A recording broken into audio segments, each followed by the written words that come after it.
project, professor from the Vasyl Stefanyk Precarpathian National University, Danylo Rega. And I want to thank him for accepting our invitation and for his participation in our project. During the pandemic, we have to make online lectures, but maybe it's even for better, because we not only have a Google Meet, like lecture on Google Meet, but also this lecture will be on YouTube, on our webpage of in sense of University of Warsaw, and also in a webpage of Collegium Carpathicum, and on our partners' web pages. So this lecture will be, you can find it for free on YouTube, and you can watch it, or you can send this lecture link to this lecture to someone who is interested in this topic. So I think that this is a good promotion of the Collegium project, and the great promotion for this topic, for this scientific research, and from the professor. And I want to say that welcome again everyone at this lecture. Welcome everyone at the Collegium Carpathicum project, and we are working, supported by International Visegrad Fund. And I want to remind you that I will record all the lecture of the meeting, and everyone have to know this. So, dear professor, we welcome you, and we will be happy to hear your lecture, which is very interesting, I think, to all of us. Thank you very much. So, once again, greetings to all participants of today's lecture. And today, I would like to talk today about such topic as Carpathian mythology, intermediality realization in board games. So let's start. So why mythology, intermediality, and board games? Yes. So beginning from the end of the 20th century, comparative literature significantly expanded the scope of its own intelligence by entering into interdisciplinary links.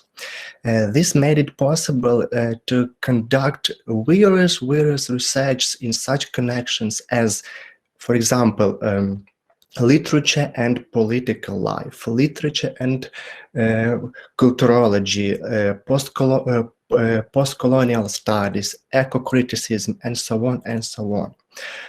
For quite a long time in comparative studies, there have been processes of going beyond one's own framework of existence and quite frequent transitions into forms such as interdisciplinarity, multidisciplinarity, transdisciplinarity, and cross-disciplinarity. One of the elements of interdisciplinarity in comparative studies is inter-artistic comparison, or in other words, intermediality.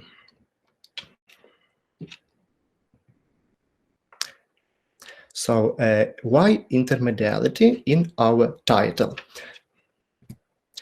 Inter-artistic comparison, or intermediality, a task of which is to highlight the links between literature and other arts, determine how one art is realized, or even we can say better, implemented in other or in another art. With the development of mass culture, more and more diverse phenomena are included in mass culture. One of such phenomena is the culture of board games. Actually, a board game is just a couple of words about what is it. So a board game is a game that essentially contains an element of object manipulation. It can be cards, chips, tokens, dice, and so on. The history of board games relates to the 4th, 5th millennium BC. And for example, games such as Senet, Backgammon, Go relates to ancient Egypt, India, and China. So nowadays, board games are becoming an important part of national cultures. For example, playing board games is a traditional element of hygge, Danish philosophy to enjoy life.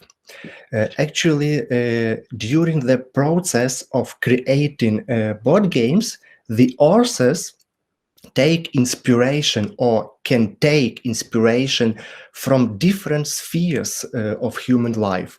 For example, cinema, television, real life stories, dreams, even dreams, historical events, and so on.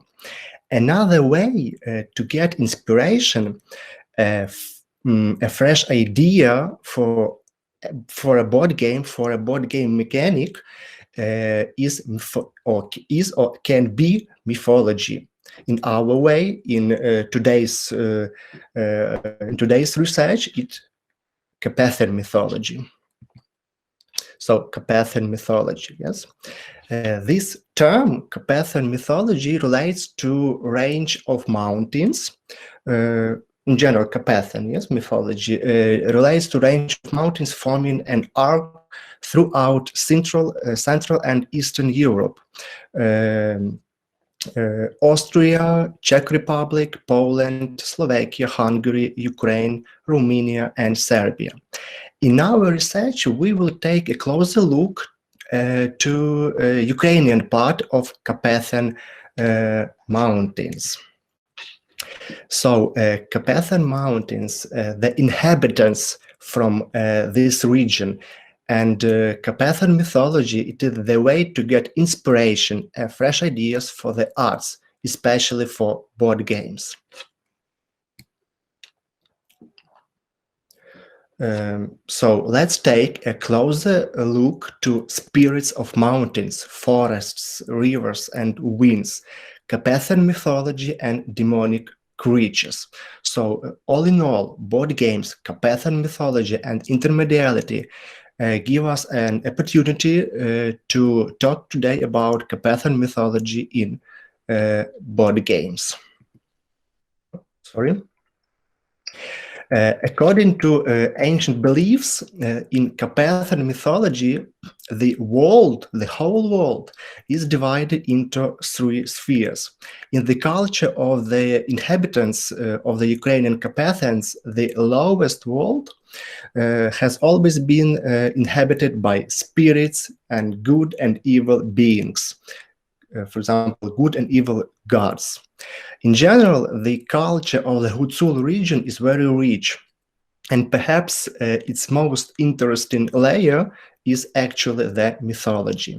So let's try to compare Carpathian mythology and board game Forest Spirits, which was published last year by Cossack Games.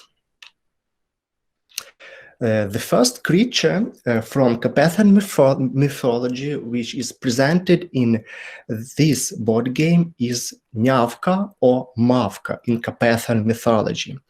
Eventually, a couple of words about these creatures. So eventually, they are dead. Nyavka or Mafka means embodiment of death. They have no body. They are not reflected in the water. They don't have a back. Yes, you can see it in the center picture. Yes, they don't have a back, and then from my hand it is the right picture. They are not reflected in the water. They don't have a back, so all the entrails are visible. And also, which is important for us, they are weightless. And these feature, weightless, and in general, how it is depicted in Carpathian mythology is also depicted and presented in the game, in this board game, Ukrainian board game. Yes, so just to compare, we can see that all features are realized and depicted in this creature, Mafka. Even more not the appearance has been saved in board game, but even the ability, since the Nyavka is weightless in the game. With the help of this card, you you can make additional move. Yes, so not only the depiction is saved in board game, but also the ability, according to Carpathian mythology. Another one creature which is very interested in Carpathian mythology and is presented in the board game is Joeyster in Carpathian mythology. Joeyster, he has, as you can see, he has a weird appearance. Sometimes it is a tall man dressed in white, sometimes covered with long hair. Joeyster was an ordinary person, but he was cursed. In the forests, he catches Nyavka and eats them. So we can see here the relations, yes, even between different creatures according to Carpathian mythology. However, Joeyster is very friendly to people. After talking to them during the meeting or after the meeting, he releases any human being without causing any harm. If we compare this creature, Joeyster, with how it is presented in the board game, yes, we can see that in the board game, Joeyster is depicted as in Carpathian mythology. Maybe due to his friendship as his main feature in the game, his ability is to rearrange two spirits. So it is harmless. Yes.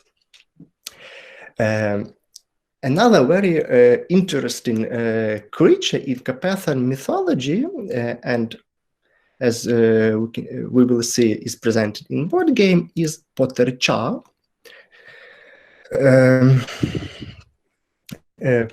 It is very, as I already said, an interesting creature because Potarcha's voices are like frogs croaking. In fact, these souls are unbaptized or stillborn children, and they are seeking for help in forests. According to legend, the lakes are hidden in lakes or swamps. Potarcha walk in the dark with flashing light, as you can see in the picture, then flashing and then going out. So Potarcha can lure people into the swamp. So what do we have in the board game? Yes. So Potarcha in board game, we also can see a little children. Maybe it is also unbaptized or stillborn, with flashing light, and its feature in the game, like in general in Carpathian mythology, is to find another spirit. Let's go further, and another one creature which is presented in a board game from Carpathian mythology is Zaznik. Yes, so Zaznik, as you can see, has, and in general, according to Carpathian mythology, has an impressive power, and just because of one melody of his flute, here we don't see the flute, but according to different documents and in general, according to Carpathian mythology, Zaznik has always a flute. So according to his flute, or using his flute, Zaznik can stop time and deprive the mind. Actually, Zaznik with his flute, we can see, and we will see in the board game. So this is his card, and here we can see his flute. Yes.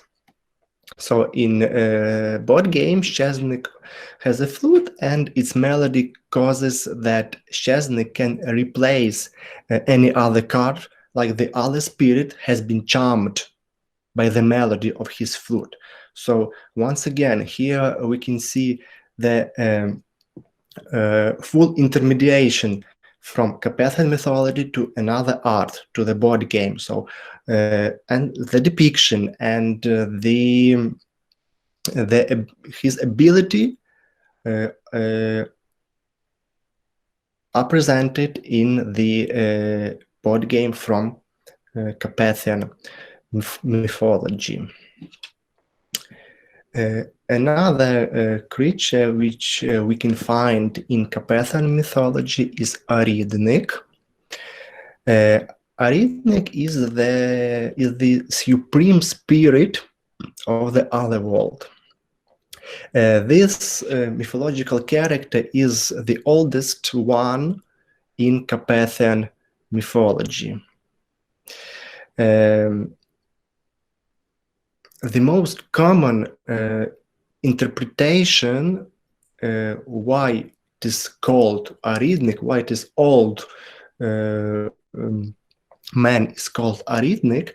So the most common interpretation is maybe it is taken from the Latin word aridus, which mean dry or thirsty. So what we can see in board game, how the author managed to implement the character of Carpathian mythology Arrhythmic in his board game. So here we can see a slight difference between Arrhythmic here, according to the pictures which I can show you, and Arrhythmic in the this card.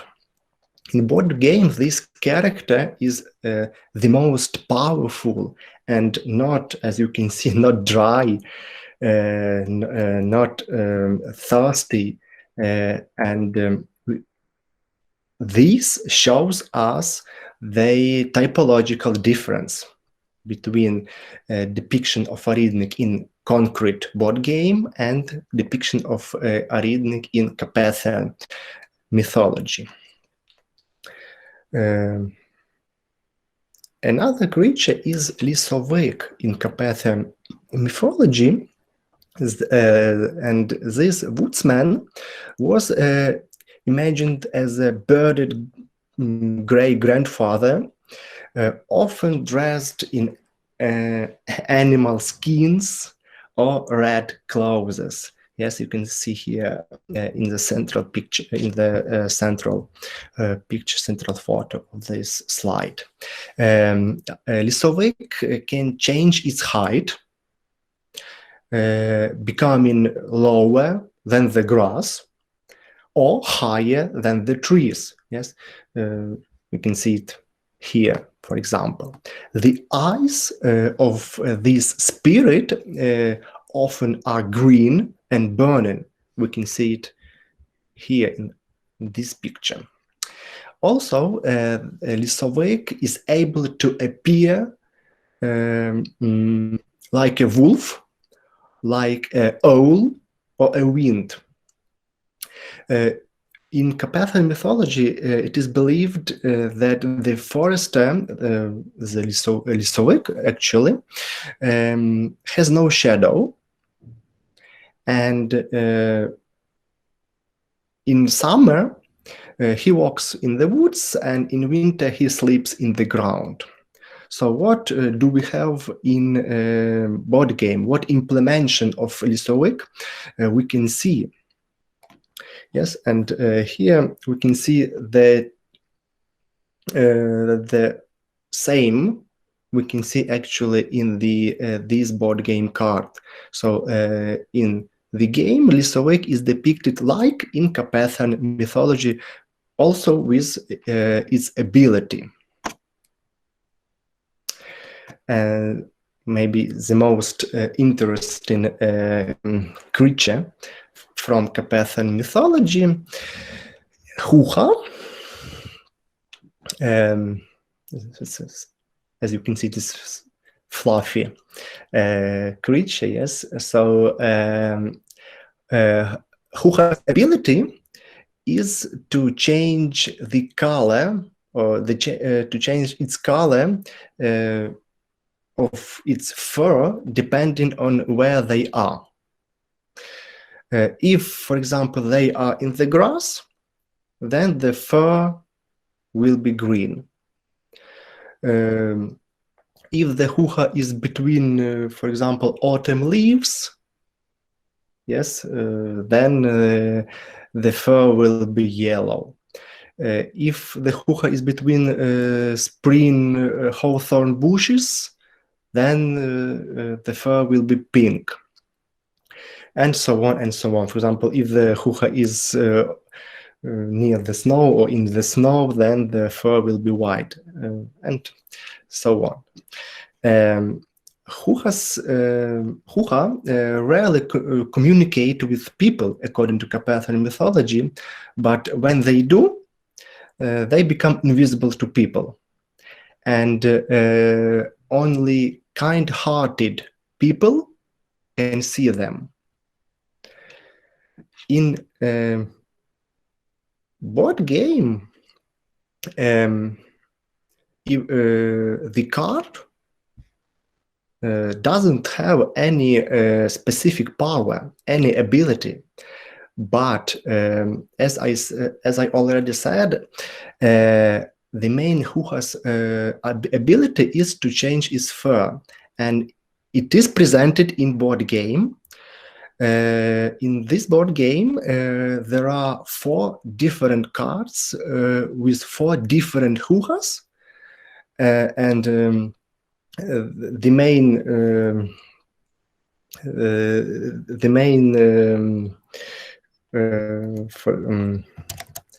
reason why they are 4, for example, is that the artist wanted to show Hucha with green fur, Hucha with yellow fur, Hucha with red fur, and Hucha with black fur. Here you can see only one photo of Hucha, but in game there are 4 different Huchas with 4 different colors of its fur. So, all in all, typological similarities and differences, if we compare Carpathian mythology and creatures which are presented in board game Forest Spirits, we can see the following similarities. So, the same abilities and the same depiction of creatures in board game and in Carpathian mythology are Nyavka or Mafka, Heister, Potarcha, Zaznik, Elizovec, and Hucha. But we mentioned that there is a difference, and this difference is with Arrhythmic, which is depicted not like in Carpathian mythology.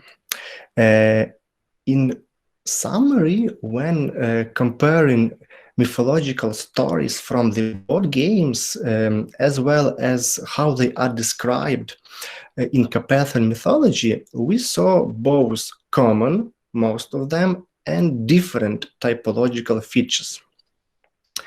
Obviously, the author of the game, as well as the artist, decided to convey as fully as possible the description and properties of creatures from mythology rather than the fantasizing something.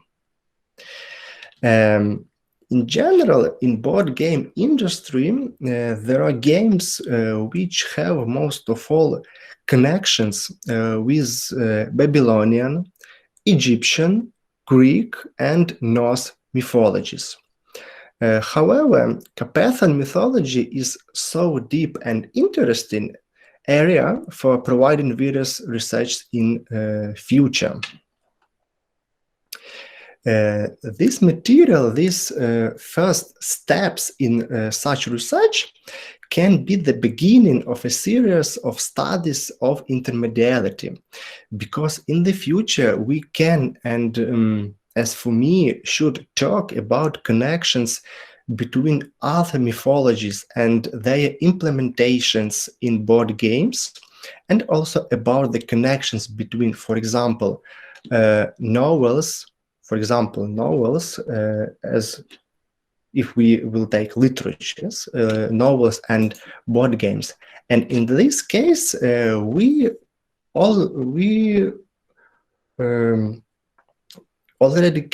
can find such connections between novels, between literature, for example, and board games. Yes, for example, Arthur Conan Doyle and the board game Mr. Jack. For example, Bram Stoker and his novel The Fury of Dracula, and so on, and so on, and so on. The masterpieces of Lovecraft, for example, yes, and the board game, the series of board games Arkham Horror, or for example, the novel The Council of Verona by William Shakespeare. There is a novel, and there is an implementation of its novel in board game, The Council of Verona. So we can see here a big field of various research in the case of intermediality between one art, literature, and the other art, creating board games. So let's work together in such, as for me, interesting field of research in the course of comparative literature. That's all, and don't hesitate to ask me any questions you want. Thank you. Thank you for lecture. Someone has a question? I have a question. Okay. I'm not a specialist of this topic, and the lecture was really, really very interesting. And I wondered what were the sources of your research? Thank you very much for the question. In order to compare one art and another art, or the implementation one art in another art, we took the following works, the following research. For example, Joy Evans translating board games multidisciplinary or multimodality and play. It was published in Journal of Specialized Translation at the beginning of the 21st century. Also Irma Jorgensen is interested in media, board games, and different genres and interdisciplinary framework.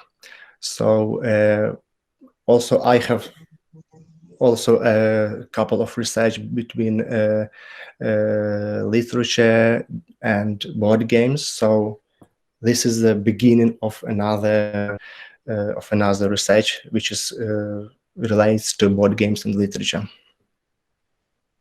It's very, very interesting. And do you plan to, I don't know, to publish some books on this topic? Not yet, but maybe in future, because nowadays we can see that this area is very widely opened for scientists, and it is very interesting to see how, for example, this or that novel, this or that theme, this or that genre, or this or that idea from literature is implemented mechanically, artistically in this or that board game. Maybe in future, yes. But now I think that we must make some more research and compare more and more novels, more and more different arts, and how they are implemented in board games. Thank you. Thank you. You really have a great topic, great research, and it is very interesting. And I'm really hope that you will cooperate with Collegium Carpathicum. And I'm really hope that next year, after the pandemic crisis will over, we'll have our summer school. And I really want to to see you there as one of the lecturers, because it's really great topic. Thank you very much. By the way, in Poland, there is an author of board games, well known in the board game industry, Ignacy Trzewiczek, and he has implemented the theme of Robinson Crusoe by Daniel Defoe. Oh, I didn't know. So thank you again. Is there some questions more? If no, then I want to thank from all my heart, not only like a coordinator of this project, just like my personal, because it's admire, really. It's a really good lecture, really great topic. I hope to see Professor again in our project, and the links to this lecture will be published on Facebook and Twitter, and the lecture will be on YouTube channel, so it will be available, so everyone can watch it and like to promote this lecture. Thank you. Thank you all for your interest and your participation in today's lecture. Thank you, everyone. Thank you.